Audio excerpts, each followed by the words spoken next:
I only signed up for the experimental education program because I was desperate. I'd been out of a job for 4 months and I had no savings left. I was going to be homeless in a matter of weeks, so I started lying on my resume. I put whatever I thought companies wanted to see. Eventually, I scored an interview and they actually gave me the job after I confidently walked in and lied my way through. A handshake sealed the deal. I would be making $200,000 a year working with peptides. The only problem? I was due to start in 2 days, and I had no idea what peptides even were, let alone how to work with them. My whole life was about to implode, so naturally, I sat around drinking beer and scrolling the internet all Saturday night. It was there that I saw a sidebar ad for the experimental education program. They claimed that, using virtual reality, I could learn a new skill in under 3 minutes. Not just a new skill, but any skill, regardless of complexity. Right, impossible, sure. Drunkenly, I responded to their ad with an email, asking if I could learn molecular biology in under 3 minutes. It was 2 a.m. on a Saturday night, but I received an immediate response from Dr. Jensen, claiming that yes, it was possible. Right, sure. Rolling my eyes, I signed up for one of their prototype trials the following morning. I awoke hungover that Sunday morning to an alarm that my past self had set. It read, "Learn molecular biology 12:15. God, really? Well, I had nothing to lose. I dragged myself out of bed, showered in a funk, and drove out to the offices of experimental education. Parking outside that nondescript office building near downtown, I remained ready to bolt at the first sign of a multi-level marketing scam. The parking lot was astoundingly solitary and lonely under that gray, drizzling overcast, which I took, paradoxically, as a good sign. If there'd been dozens of other people heading in, then we were all probably marks for some PowerPoint pitch. As I approached, a bespectacled older man in a white lab coat stepped out of the automatic glass doors. Through his medical mask, he said, "You're late." I looked at my cell phone. It's 12:16. "The process only takes 3 minutes, he chided me. "That could have been a third of another appointment if we were fully booked." Oh crap, sorry. I awkwardly followed him into the building without any further protest. The halls within were standard Art Deco, and had definitely been rented by his team rather than built for this purpose. It might have even been there before for something else years ago. It was impossible to tell. He showed me through a door where an office full of medical equipment waited next to 2 inpatient nurses. They were both wearing masks, just like the doctor, but I was not. I reached in my pockets pretending to look for a mask, but they ignored my attempt to save face. One nurse guided me to the central chair, while the other prepared a syringe of neon green liquid. It was the doctor himself who handed me a clipboard with several sheets of paper on it. I briefly scanned it, noticing some medical terms and molecular biology written in cursive halfway, but he shoved a red pen in my hand. I asked, "Is this the waiver?" "It's the contract," he said flatly. "You're already late. Please just sign it." Both nurses stopped and stared at me. Feeling intensely pressured, I awkwardly wrote my signature in red on the bottom and handed it back to him. He stashed the clipboard, then returned with a helmet that looked straight out of a science fiction B movie. Confused by its colorful lights and exposed technological hardware, I asked, "Is this the virtual reality helmet?" As he slid it over my head, he said, "No Matrix jokes, please." My senses went black as the helmet covered my eyes, ears, and nose. "Where are the controls?" Nobody answered me. Instead, I felt a jab in my arm. I could only figure that the nurse was injecting me with that neon green liquid, but it was too late to ask why. A white light appeared in my vision, first as an intense dot, but then expanding into an all-encompassing flare that simultaneously numbed me and made me feel like I was rising out of my body. Heat needled every inch of me, and then I sat up. I was in a white-walled room only slightly bigger than my college dorm room back in the day. The bed underneath me was thin and uncomfortable. Had something gone wrong? Had they brought me somewhere else to recover? I shakily stood, finding myself clothed in a basic white t-shirt and basic white pants. Both were thin, like hospital gown material. A nearby sink was made of white porcelain, and I walked over to it. No mirror. I think that was what first tipped me off. Mirrors were a processing cost that most games weren't willing to pay, and it was even harder in virtual reality, where the coders could never guess what the protagonist looked like in real life. The next thing that tipped me off, there was no door. There was no actual way to enter or leave the white-walled room. The only other thing present was a white table stacked with books. Out loud, I said, "Holy crap, am I in virtual reality right now?" My voice sounded normal. My hands and arms seemed to be my own. My legs even ached a little. If this was virtual reality, it was insanely good. I actually felt like myself, just cast into a new environment. Maybe the injection had been some sort of hallucinogen. Maybe the helmet's visuals weren't really this good, but I was perceiving them as realistic. If that was the case, then learning a new skill might be difficult. I approached the table and sat in the only other furniture in the room, which was, of course, a white chair. The books were all thick texts pertaining to molecular biology. Okay then, this was what I signed up for. This was what I needed, and it looked like it was really happening. Opening the first book, I started reading. It was heady and complex stuff that tired my brain quickly. After about half a chapter, I sighed, looked around, and decided to take a break. Screw it. Nap time. I awoke in a blink, feeling as if I'd never slept at all. That wasn't good. I returned to my textbook and made it through to the end of the first chapter. Okay, I now vaguely knew how a cell worked. I was feeling better, actually, which I chalked up to my hangover fading. I continued on through another chapter before breaking from the textbook with bleary eyes. Time to eat. I stood and looked around. No food. Simulating hunger was a new thing I'd never expected. And I was honestly wondering why they'd programmed that in without providing any food. I turned on the sink, but the water that came out was black and stank of rotten eggs. Mortified, I shook my head and backed away. I reclined on the bed and slept again, but I woke up with a start, feeling like only a split second had passed. The only indicator that time had passed was that rotten egg smell had faded. I was still hungry and tired.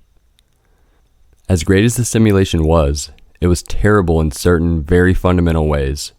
Maybe that was up to me to point out when I gave feedback. After all, this was a prototype.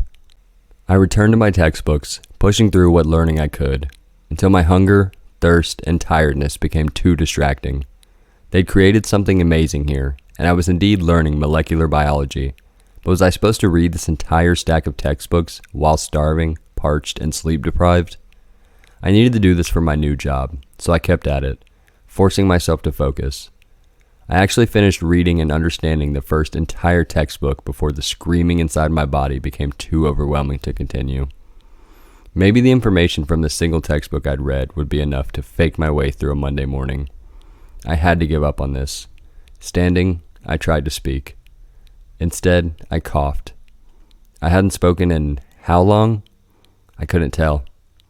After a few more coughs, I said weakly, "I'd like to leave now." Nothing happened. End the simulation. Still nothing. Okay, computer, freeze program? Nope. I shouted, "Existence is paused." Just silence and white. The long shot quote had failed. My heart jammered painfully in my chest as I began to realize that there was no way out. I'd entered this experiment to learn molecular biology, and that was what I was going to have to do. As I sat and forced myself to read, I started fearing a time limit. My body was slowly but surely getting weaker and shrinking from starvation. The hunger burned, making me aware of the very engine of life inside my body as it consumed calories. I wasn't dying, because this wasn't real, but the thirst was driving me mad. I turned on the sink a few times, desperate to drink the black water that stank of rotten eggs, but I couldn't make myself do it, even in the darkest depths of my agony. Sleep was pointless. I became a husk. I sat, I studied textbooks, and I flipped pages slowly with emaciated fingers. That was all I was, for what felt like months. It wasn't enough to read the textbooks. I had to understand them too. Learning while mostly insane from hunger and thirst and insomnia felt like a monumental task. I was certain that I was never going to escape. The program would never end. This would be it for me. Forever. I spent an entire week screaming to no avail. I raged at the walls, chipping away at them, just uncovering more white plaster. I was perpetually dying, but never actually ceasing to exist. I broke the sink, and black, rotten egg water spewed onto the floor, then down a hard-to-see white drain. I sat in the stench, my feet wet, and continued to learn. What other choice did I have? This was never going to end. I flipped through the pages for eternity, truly giving up on the concept of escaping, right up until I closed the final book. When the helmet lifted away, I found myself in that room with 2 nurses and the doctor again. I sat in a disbelieving daze. The doctor asked, "How was it?" I stared down. My hands were normal again.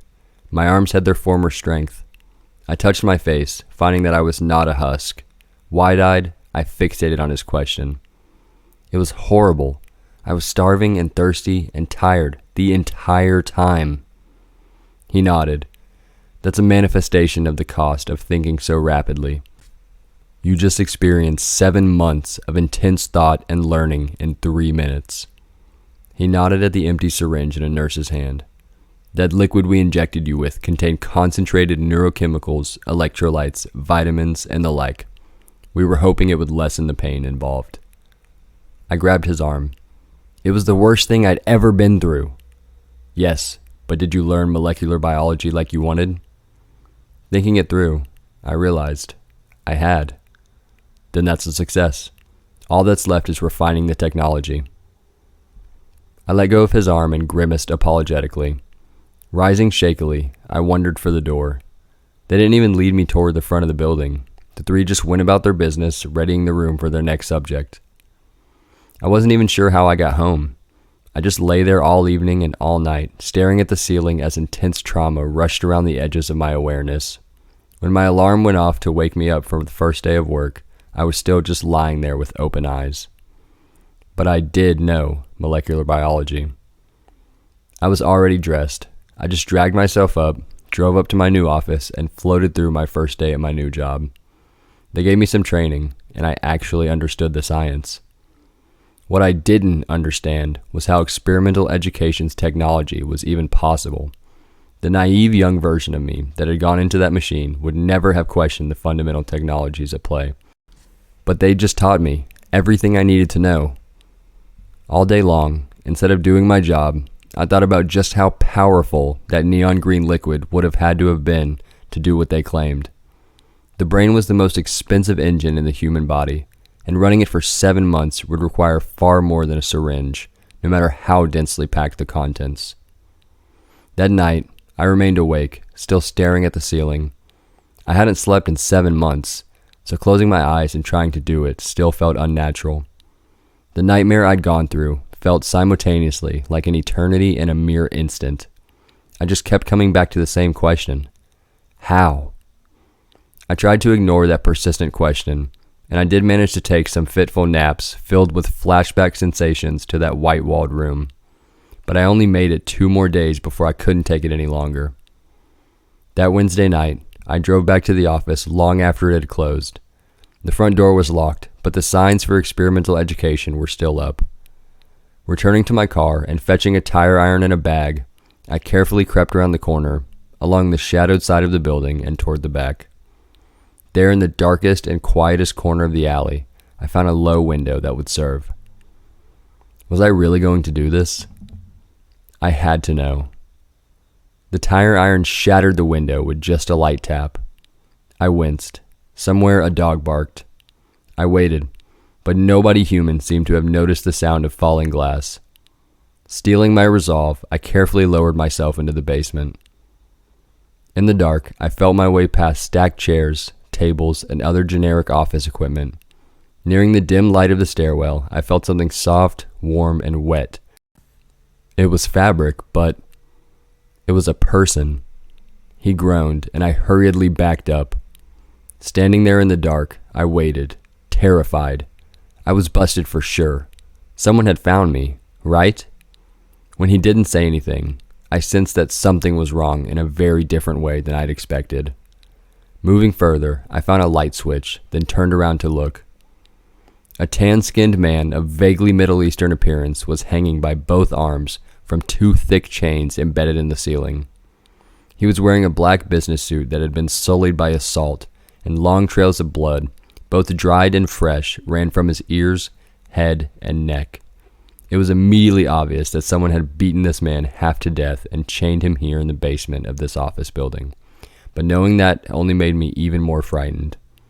He blinked awake, and his eyes settled on me. I would have expected to see him hopeful, but his gaze held only defeated apathy. Noticing his silence, I moved forward and pulled a bald cloth from inside his mouth. He spit blood, then looked at me with sullen askance.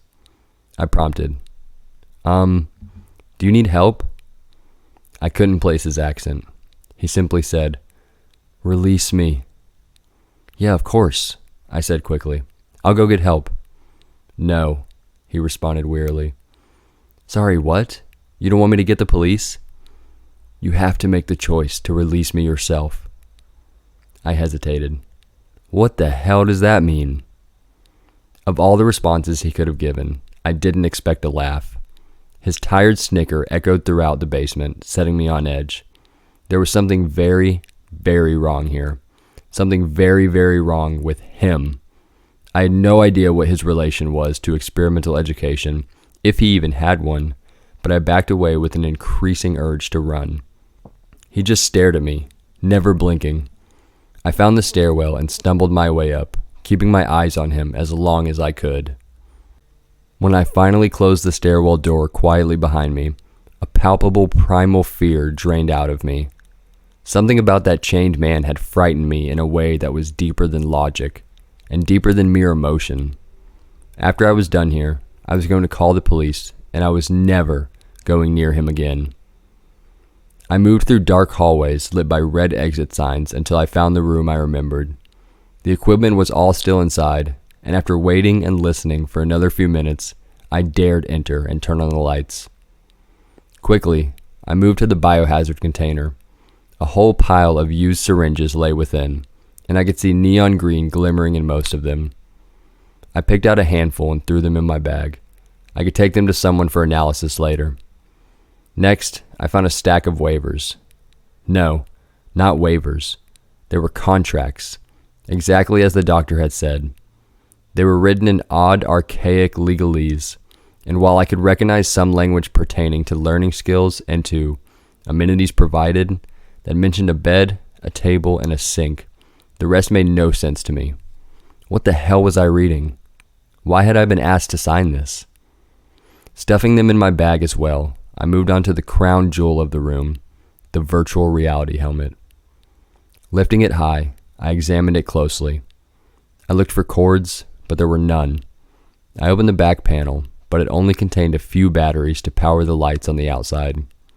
Prying at a bit of the outer hardware, I popped off some pieces that looked like computer chips. They weren't connected to anything. None of it was connected to anything. The helmet, the goggles, the ear covers, it was all fake. It was nothing. The helmet looked like a B-movie prop, because it was. Then what the hell had I experienced? I had absolutely gone somewhere. I had spent 7 months starving and thirsting and sleepless. I'd learned an entire field of study in 3 minutes. Or had I just imagined it all as part of some sort of mental experience? Of course, it wasn't virtual reality at all. It had to be some sort of new super drug. The neon green liquid would hold the answer. Clutching my bag, I readied myself to escape the building, which meant another encounter with that man in the basement. I stepped quietly down the stairwell, but he already knew I was there. He watched me with icy eyes as I passed.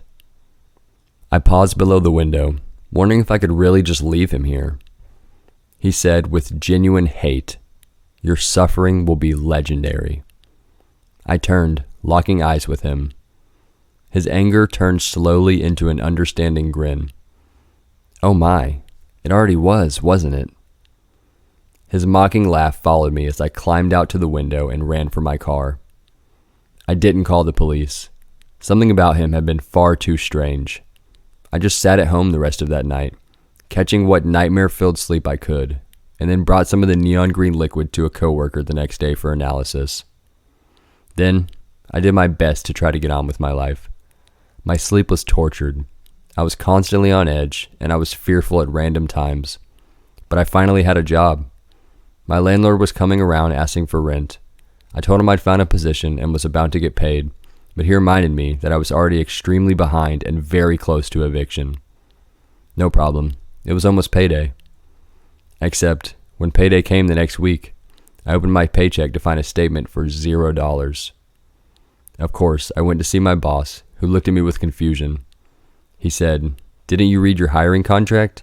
Training is unpaid, and you're training for the first month." I had not read that, no. I tried to argue, but he dismissed me. I went home with a gnawing sense that my life was about to implode. When I faced my landlord and told him it'd be another few weeks, he grew angry, and he told me I was done. I argued that he couldn't do that, but he told me to read my lease, and he took my key right from my hand. What else could I do? I wandered onto the street and found a bench to sit on. I had no money and nowhere to go. How the hell could this have happened to me? I'd always tried to work hard and do my best, but now I was sitting on a park bench, homeless. The world seemed to know somehow. Every dog that passed barked at me as if it was afraid. I got up and tried to go to a church for charity, but the door wouldn't open for me. Strangers seemed to get chills if I stood too close to them. I simply felt wrong, and somehow I wanted to blame it all on experimental education. It didn't take many days like that for my boss to fire me. When I asked why, he said, "No, your work is fine. You just smell. And you look like hell. You come off like a homeless guy." I am homeless, because you're not paying me, asshole. I shot back, finally snapping. "Why should I pay you?" he asked. "I'll just keep getting free months off people, since they can learn the skills to do this job in 3 minutes, just like you. You're completely replaceable." He made a noise of disgust and stalked off after threatening to call security if I wasn't out in 10 minutes. He knew about experimental education. He knew I'd gone. How? I gathered my few things in a box, wondering how my life had come apart so forcefully. On my way out of the building, my coworker stopped me. "Hey man, you know that green stuff you gave me?" I took a look at it. "It doesn't matter anymore," I told him, too overwhelmed to care. He briefly gripped the edge of my box. "You should be careful with that stuff. It's lethal." I froze. "Lethal?" "They use those chemicals in executions," he insisted. Pulling my box away from him, I shook my head. "I was injected with that. I'm still alive." "No way. The stuff induces brain death almost immediately. You need to have a counter injection in like 3 minutes or less, or you're not coming back." "What? 3 minutes?" That knocked me out of my darkness. I told him I'd be careful. Then I hurried to my car. Something was snapping into place for me.